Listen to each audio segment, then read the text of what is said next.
First of all, I would like to thank the Lord for all the blessings He has given to us and continue giving us every moment, every day in our lives. Secondly, I'd like to thank the Lord for having given you Apple Anak another year of life.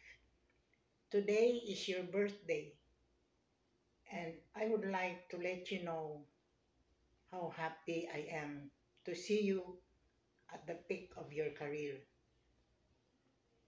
being a nurse. And most of all, I am happy to see you having a wonderful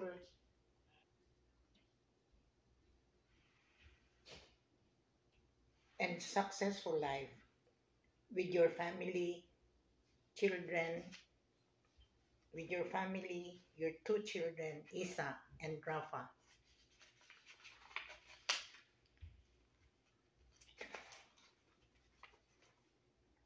And of course, with Bong, who has been a very supportive relations anak for being a very good father,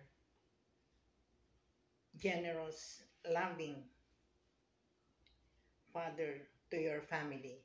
I pray and I hope that you continue providing your family a wonderful and happy life. A good father of the family. Apple anak, I wish you a very, very wonderful 50th birthday. I pray and I hope you continue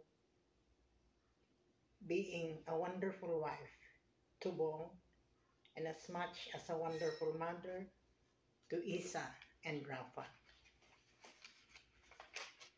I pray that you will be able to pursue your dreams and be able to achieve those dreams as you go along your journey. I wish you all the best. I wish you all the best in life. I love you so much